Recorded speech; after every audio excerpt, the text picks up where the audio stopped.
আগামী 100 বছর না, 1000 বছর পরেও এই মাটি যদি টিকে, তো মনে রাখো এই মাটি শহীদ শরীফ উসমান হাদি রাহমাতুল্লাহ আলাই আমার দেশের এই মাতৃভূমির এই ইমানদার যুবকের নাম আগামী 1000 বছর পরেও শ্রদ্ধার সাথে কলিজায় কলিজায় স্মরণ হবে।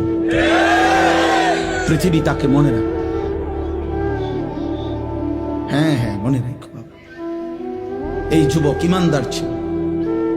33 বছর বয়সী এক যুবক, যে সুনির্দিষ্ট কোন রাজনৈতিক দলের সদস্য ছিল না, যে একাই মেহনত করে গেছে আধিপত্যবাদের বিরুদ্ধে, আগ্রাসনের বিরুদ্ধে, মাতৃভূমির প্রতি ইঞ্চি জমিন হেফাজত করতে চেয়েছে। তার সামর্থ্যের সবটুকু দিয়ে সে বলেছে, সে পাক্কা নামাজি ছিল, 5 ওয়াক্ত নামাজ পড়ত, ফজরের নামাজ প্রতিদিন জামাতে করত, ফজরের নামাজ ক্যাম্পেইন করত, সাথীদেরকে ফজরের নামাজের জন্য উঠাইতো, ফজরের নামাজের বন্ধুদেরকে সাথে নিয়ে এরপরে ঢাকা 8 সংসদীয় আসনে ওয়ার্কিং করত প্রতিদিন ফজরের নামাজের পরে। তুমি খবরে দেখো, তুমি শোনো,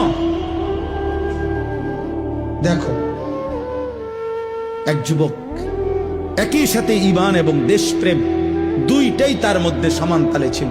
মাতৃভূমির প্রতিও প্রচন্ড টান ছিল, দেশের আজাদী স্বাধীনতা সার্বভৌমত্বের প্রতিও তার কলিজা ভরা মহব্বত ছিল, আল্লাহর প্রতিও তার মজবুত ঈমান ছিল।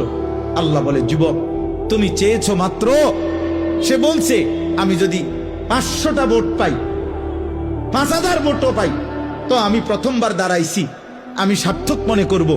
আসমানওয়ালা রব বলেন, আমি তোকে 18 কোটি মানুষের ভালোবাসা দিয়ে দিলাম, যা, গোটা মাটির ভালোবাসা দিয়ে দিলাম। তুমি যুবক চেয়েছো 500 ভোট, আলহামদুলিল্লাহ, আলহামদুলিল্লাহ। কি আশ্চর্য যুবক বলো।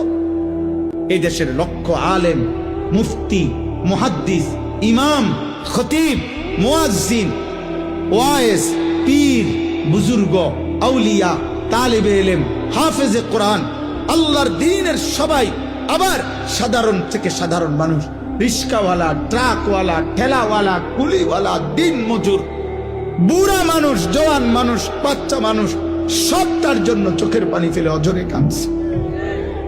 এজন্য যুবক, মরিলে এমন মরাই মইর, বাঁচলে এমন বাছাই বাইছ।